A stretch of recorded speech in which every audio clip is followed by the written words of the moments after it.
Bonjour Adriane, Bonjour Florence. est-ce que tu peux te présenter devant la caméra?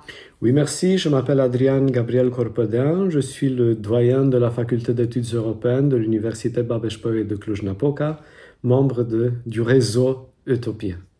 Merci. Qu'est-ce qui t'a donné envie de rejoindre ce projet MOOC Intelligence Collective dans le cadre d'Utopia justement? Tout d'abord, il s'agit de notre réseau.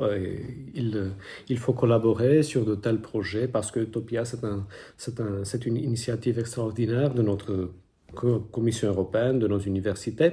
Et ensuite, il y a eu aussi une raison plutôt personnelle parce que moi, j'ai fini un doctorat à Paris-Cergy, donc c'était une occasion formidable de revenir et de connaître de nouveaux collègues, de nouvelles collègues, et bien sûr d'impliquer les étudiants dans quelque chose d'inédit.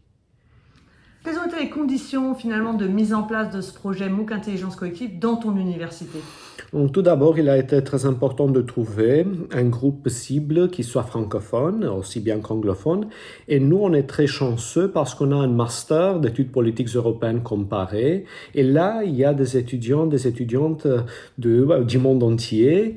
Et j'ai réussi à faire une sélection très transparente. J'ai réussi à présenter le projet devant toute la communauté académique. Et c'est précisément de ce master que la plupart des étudiants et des étudiantes proviennent.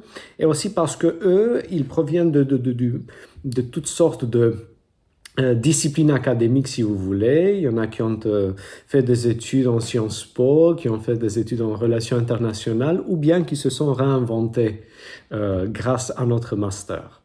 De ton point de vue, que ce soit les étudiants qui ont fait le MOOC Intelligence Collective en langue française ou ceux qui l'ont fait en langue anglaise, est-ce que tu as vu des impacts sur leur parcours, sur leur manière d'être, voilà, de ton point de vue, comme ça? Certes, ils ont appris à mieux travailler en équipe parce que trop souvent, vous savez, nous leur enseignons des compétences qui sont un peu dogmatiques parce que chacune pense que sa matière est la plus importante. Donc, moi, j'enseigne par exemple l'intégration européenne, j'insiste sur des choses plutôt factuelles, tandis que le MOOC est quelque chose de très différent. Ils ont réussi à se mieux connaître, à faire des projets ensemble, à réussir à dépasser, à franchir quelques obstacles parce qu'ils proviennent de plusieurs cultures, parce qu'ils proviennent de plusieurs environnements, si vous voulez, du point de vue académique.